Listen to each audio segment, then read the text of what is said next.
Hello students, मैं सत्येंद्र शर्मा।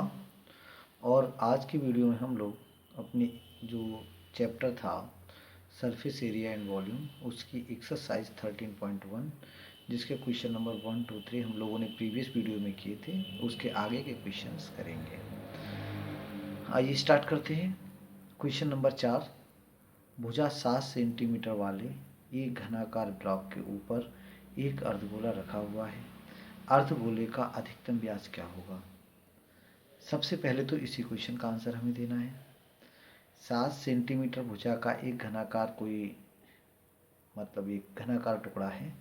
जो घनाकार टुकड़ा होगा उसके ऊपरी जो पृष्ठ होगा वो आपका इस तरह से घनाभ के आकार का होगा, एक वर्ग के आकार का होगा। ठीक है, हमने केवल उसका एक पृष्ठ यहाँ बनाया है, शेष पृष्ठ इसके नीचे है। ठीक है, मतलब घनाभ का जो एक पृष्ठ होगा वो किसके आकार का होगा? वर्ग के आकार का होगा। और घनाभ की जो भुजा होगी अर्थात इसकी भुजा भी वही होगी, ये भी 7 है, ये भी 7 है। अब इसके ऊपर आपने क्या करा है? एक अर्धगोला रखा है, मतलब इस घनाभ के ऊपर एक अर्धगोला रखा है। तो वो जो अर्धगोला रखा होगा उसकी सतह जो होगी वो कुछ कुछ वृत्ताकार होगी, मतलब जो उसका बेस होगा अर्धगोले का वो कैसा होगा? वृत्ताकार होगा। अर्थात वो अर्धगोला यहाँ पे इस तरह से रखा हुआ है। तो ये जो अर्धगोला बना है इसका पृष्ठ क्या होगा, इसके बारे में इसने हमसे जानकारी मांगी है। भुजा 7 सेंटीमीटर वाले एक घनाकार ब्लॉक के ऊपर एक अर्धगोला रखा है। ठीक है, ये 3D है, आपका जो घनाकार है, घन है, ब्लॉक है वो भी 3D है, हमने 2D बनाया है। और अर्धगोला वो भी 3D है, हमने उसका केवल बेस बनाया है। इस टाइप की सिचुएशन होगी तो उसका बेस क्या होगा? अर्थात जो अर्धगोला, ये जो अर्धगोला है इसका बेस क्या, इसका व्यास क्या होगा, इसका डायमीटर क्या होगा? तो इसका डायमीटर होगा ये जो आपका वर्ग है उसकी जो भुजा है। तो पहले क्वेश्चन का हमें आंसर यहाँ से मिल जाता है। देखो यहाँ से हम इसे हल करना शुरू करते हैं। अर्धगोले का व्यास पहले तो हम लिखते हैं वर्ग की, मतलब घन की भुजा, घन की भुजा। और घन की भुजा कितनी है आपके पास? 7 सेंटीमीटर है। अब उसने जो पहला क्वेश्चन पूछा था कि जो अर्धगोला रखा है, अर्धगोले का व्यास कितना होगा? तो अर्धगोले का व्यास होगा बराबर घन की भुजा, घन की भुजा बराबर कितना हो जाएगा? 7 सेंटीमीटर। ठीक है, आगे क्या कह रहा है? इस प्रकार बने ठोस का पृष्ठीय क्षेत्रफल कितना होगा? अर्थात ये नीचे एक आपका मतलब जो एक क्यूबॉइड है, क्यूब है, उसके ऊपर आपने जो एक सेमी स्फीयर रखा है, इस प्रकार से जो आकृति बनी है उसका पृष्ठीय क्षेत्रफल क्या होगा? तो पृष्ठीय क्षेत्रफल में देखो बेटा, अगर घन के ऊपर कोई अर्धगोला रखा है, इसको ये 3D फिगर है, यहाँ पे समझा नहीं सकता हूँ, केवल इमेजिन करिए कि जब अर्धगोला रखा है तो अर्धगोले का वक्र पृष्ठ जो हमें दिख रहा है। ठीक है, और जो हमारा नीचे घन है, घन में कितने पृष्ठ हैं? 6 पृष्ठ होते हैं। तो 6 पृष्ठों में 5 पृष्ठ तो पूरे पूरे हैं, और जो छठा पृष्ठ है उस छठे पृष्ठ में से ये पार्ट जो हमने वृत्त बनाया है, मतलब इसे ये देखिए, जो हमने शेडिड कर रहे हैं ये क्या है? ये वास्तव में एक वृत्त है। वृत्त का क्षेत्रफल क्या होता है? वृत्त का क्षेत्रफल क्या होता है? पाई आर स्क्वायर। ये पाई आर स्क्वायर क्षेत्रफल, मतलब जो घन के 6 पृष्ठ हैं उन 6 पृष्ठों में से एक पृष्ठ ये, मतलब पाई आर स्क्वायर क्या है? वो ऑलरेडी अर्धगोले ने ढक लिया है। ठीक है, तो टोटल जो इसने पूछा है, जो इसने पूछा मैं वही लिख रहा हूँ। प्राप्त ठोस का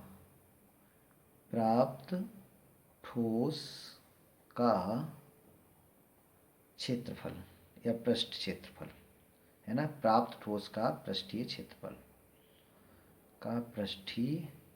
क्षेत्रफल कितना हो जाएगा उसे समझ लो। बराबर होगा घन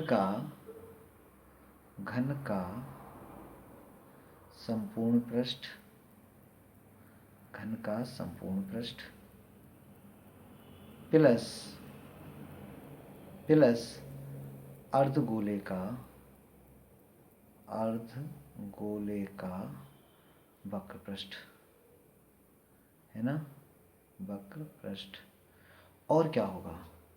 इन दोनों में से कुछ एक्स्ट्रा हो रहा है। देखो उसमें 6 पृष्ठ हो गए, वक्र पृष्ठ ही हो गया, ये वाला पृष्ठ में माइनस करना है। तो minus pi r square, minus pi r square. अब घन का संपूर्ण पृष्ठ क्या होता है?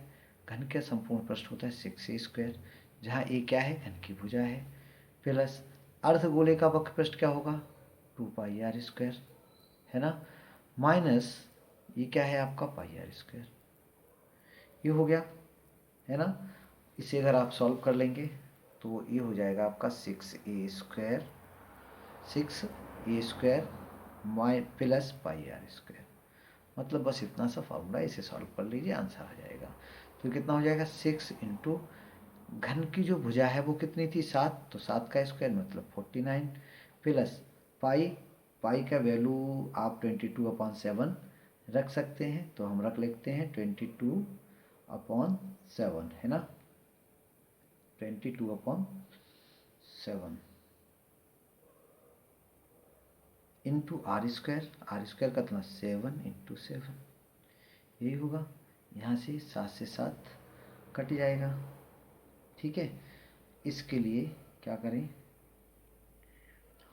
गुणा कर लीजिए इसकी, 6 नेम 54। हाँ, यहाँ पे जो हमारा आर है, देखो ये अर्धगोले का व्यास है 7, 7 क्या है? व्यास है। हमने यहाँ पे पाई आर स्क्वायर लगाया है, यहाँ पे भी आपका जो पाई आर स्क्वायर है, आर स्क्वायर क्या है? आर यहाँ पे त्रिज्या है। तो इस गोले के लिए आर कितना हो जाएगा? आर होगा बेटा 7/2, है ना। चलो इसे काट भी लेते हैं, कितना आ जाएगा? ये भी आ गया 11। अब ये कितना बच गया? इसकी गुणा कर लो, 6 नेम 54 और 6 चौक 24, 24 और 5 29 मीन्स 294 प्लस 11 सत्ती 77/2, ये कर लेते हैं 294 प्लस 77/2, ये कितना आ जाएगा? 38.5, 38.5। इन्हें जब हम जोड़ेंगे तो फाइनल आंसर आ रहा है आपका, देखो ये तो 5 हो गया, 8 4 12, है ना, और 29 3 32 और 1 33, 32 1 33, इतने सेंटीमीटर स्क्वायर। बस इतना सा आंसर है। मोस्टली जो क्वेश्चन नंबर 5 था, क्वेश्चन नंबर 5 जब आप पढ़ेंगे, हम क्वेश्चन भेज देंगे आपको ग्रुप में, तो देखेंगे कि बिल्कुल क्वेश्चन नंबर 4 और 5 एकदम सेम है। बस अंतर कितना है कि इसमें जो है भुजा दी हुई है 7, है ना, इसमें इसकी भुजा कितनी दी हुई है? 7। उसमें आप स्वतंत्र हैं, उसमें आप ए को ए रख लीजिएगा, मतलब जहाँ जहाँ आपने 7 देखा है वहाँ पे ए ही रहने दीजिएगा, ठीक है। अगर त्रिज्या यहाँ पे ए होगा तो यहाँ पे आर ये क्या हो जाएगा? a/2 हो जाएगा। मतलब यहाँ पे भुजा आपको माननी है, और बिल्कुल सेम क्वेश्चन है। क्वेश्चन नंबर 6 जो 2019 में आया भी था, दवा का एक कैप्सूल एक बेलन के आकार का है। दवा का कोई भी कैप्सूल है, अक्सर हम लोग देखते हैं तो उसकी जो शेप होती है बेलनाकार होती है, ठीक है। अब बेलन में अंतर क्या होता है? जो कैप्सूल कह रहा है के आकार का है, जिसके दोनों सिरों पर एक एक अर्धगोला लगा हुआ है। पूरे कैप्सूल की लंबाई 14 mm है, इसका व्यास 5 mm है, इसका पृष्ठीय क्षेत्रफल ज्ञात कीजिए। देखो इसका हम चित्र बना रहे हैं, किस टाइप का होगा? ये तो आपका एक बेलनाकार पार्ट हो गया,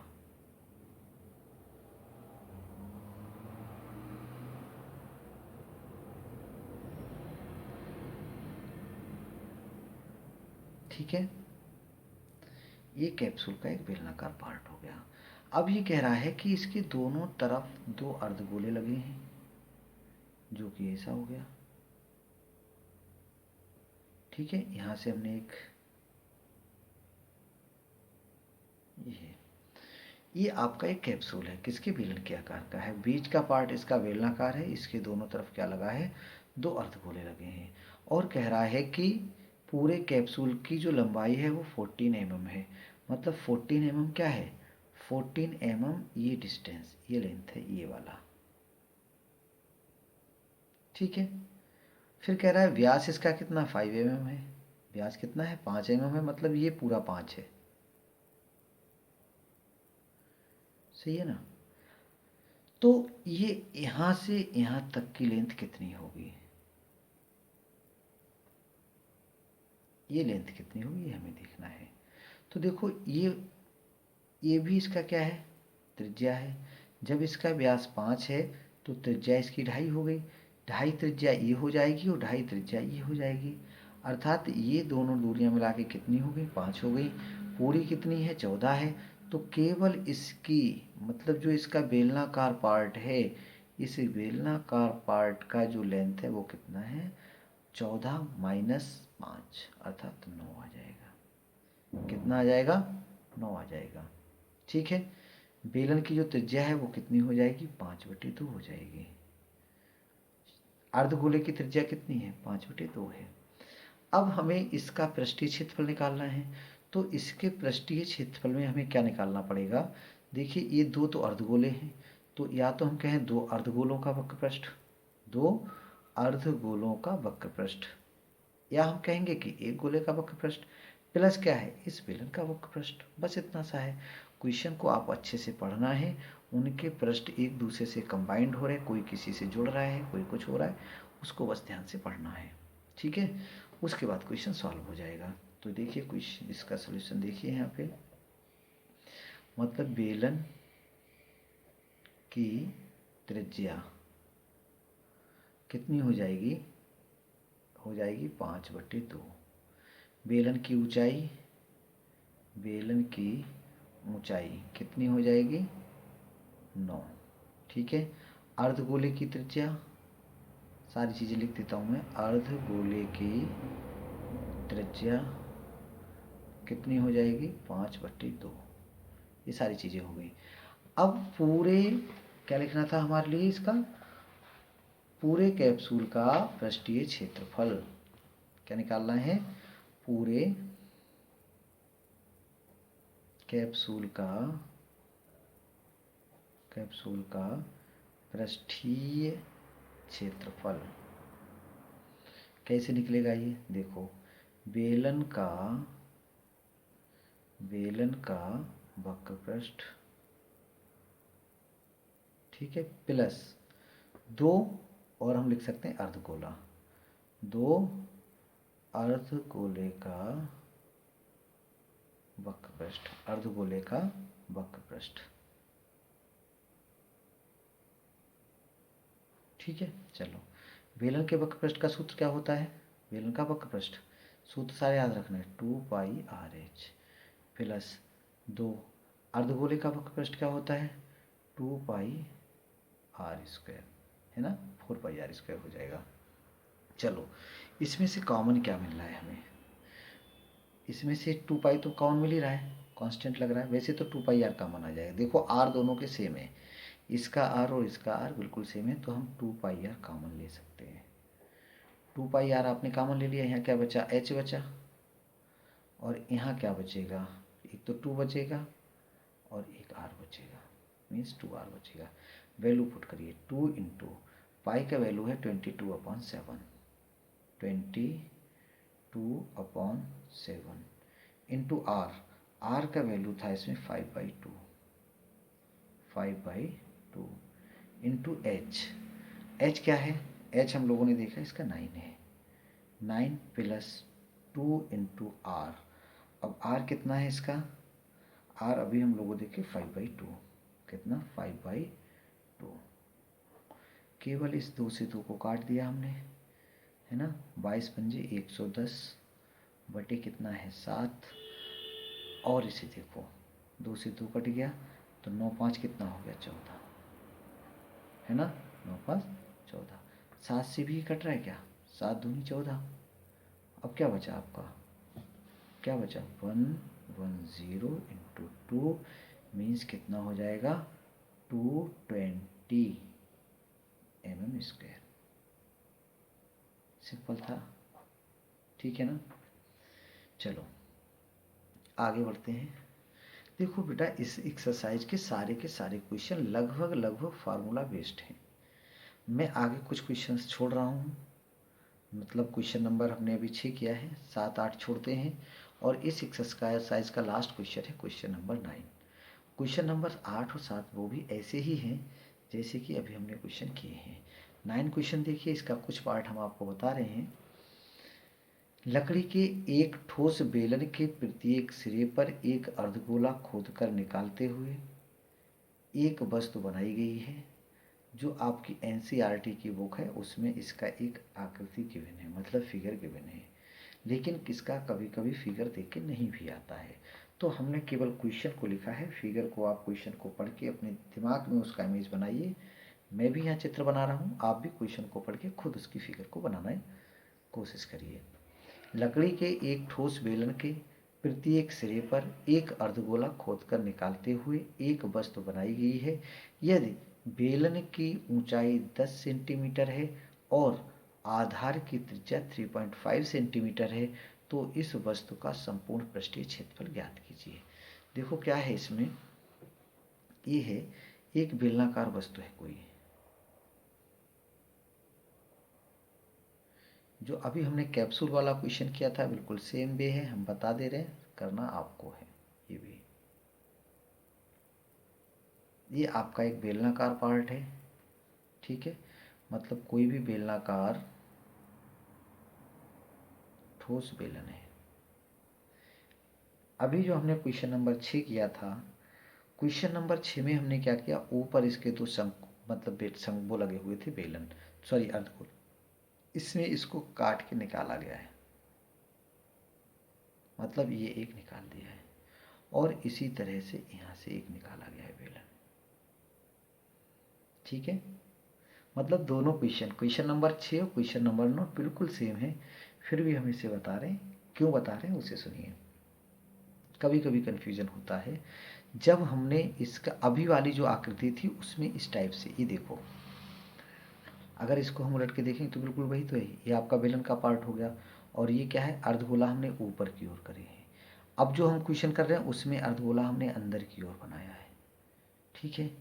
अगर इस वाले क्वेश्चन में बिल्कुल इसी क्वेश्चन में सेम हम ये अर्धगोला ऊपर को ना करते, इसे खोखला करके पार्ट इसका निकाल देते, उस कंडीशन में इसका संपूर्ण पृष्ठ क्या आता, वही आता जो अभी आया है, ठीक है, वही आता है, चाहे ये उभरा हुआ पार्ट बाहर की ओर हो चाहे बेलन के अंदर की ओर हो। इस कंडीशन में इसके आयतन में तो अंतर आता है लेकिन इनके पृष्ठ में कोई भी परिवर्तन नहीं होगा। क्यों नहीं होगा, इधर देखिए, ये है, इसमें सारी चीज़ें गिवन है, क्या क्या इसने गिवन किया है देखिए। ये कह रहा है बेलन की ऊंचाई 10 है ना, बेलन की ऊंचाई 10 है, अर्थात ये ऊंचाई जो है वो आपकी 10 हो गई, ये ऊंचाई 10 हो गई, ठीक है, और 3.5 सेंटीमीटर इसकी त्रिज्या है, तो ये वाला जो ऊंचाई है चाहे बेलन का हो या गोले का हो, ये है 3.5। अब यहाँ पे जो चीज़ें हमने उसमें लिखी थी यहाँ पे भी लिख देते हैं, बेलन की ऊंचाई बराबर कितनी है, 10 सेंटीमीटर, ठीक है। उसके बाद बेलन की त्रिज्या कितनी है, 3.5 सेंटीमीटर, और अर्धगोले की त्रिज्या, दोनों को हम आर से रिप्रेजेंट करेंगे, ये भी 3.5 सेंटीमीटर। अब हमें लिखना है पूरी आकृति, या पूरी आकृति की जगह हम लिख सकते हैं ठोस का पृष्ठीय क्षेत्रफल कितना हो जाएगा, ये होगा बेलन का वक्र पृष्ठ, है ना, वक्र पृष्ठ प्लस 2 अर्धगोले का वक्र पृष्ठ, अर्धगोले का वक्र पृष्ठ, है ना, बिल्कुल सेम वे। यहाँ पे अंदर की ओर जरूर है लेकिन पृष्ठ तो इंक्रीज हुआ है ना, पृष्ठ तो इंक्रीज हुआ है, तो यहाँ पे भी ये दोनों को जोड़ेंगे। अगर ये आयतन होता तो आयतन पूरे बेलन के आयतन से ये 2 अर्धगोलों का आयतन घट जाता, और इस वाले क्वेश्चन में बेलन के आयतन में दोनों के अर्धगोलों का आयतन जुड़ जाता। मतलब आयतन के केसेस में दूसरे, मतलब इनको जोड़ना था और अंदर करने पे घटाना है। लेकिन यहाँ वाले कंडीशन दोनों सेम है। बेलन का वक्र पृष्ठ क्या होता है आपका 2πr/h प्लस यहाँ हो जाएगा 2 और इंटू पाई r स्क्वायर, है ना। यहाँ फिर आपका 2π कॉमन आ जाए, 2πr कॉमन आ जाएगा तो 2πr कॉमन ले लीजिए। यहाँ क्या बचा आपका h बचा प्लस यहाँ क्या बचा 2r बचा। 2 की जगह तो 2, पाई की जगह कितना होगा 22/7 इंटू आर की जगह आएगा 3.5। ऐसी h कितना है आपका, h इसका दिया हुआ है 10 सेंटीमीटर प्लस 2 इंटू 3.5, है ना। ठीक है, चलो अब क्या करें, इससे ये कट जाएगा, 7 पंजे 35 मतलब 0.5 आ जाएगा। और 5 दूनी कितना होगा 10 मतलब ये कितना होगा 1, तो 22 एकम 22। ये पूरा हल करके कितना आ जाएगा, केवल देखो इनकी गुणा 1 हो गई तो केवल 22 बच गया।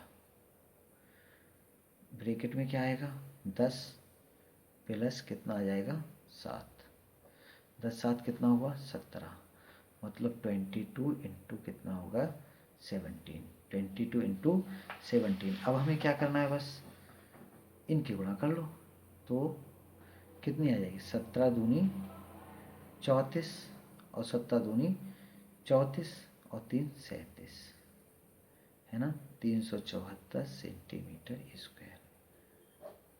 इस तरह से हमारा एक्सरसाइज 13.1 कंप्लीट हुआ। अगले वीडियो में हम लोग एक्सरसाइज 13.2 जो वॉल्यूम पे मतलब वो आधारित है, वेस्ट है, उसका अध्ययन करेंगे।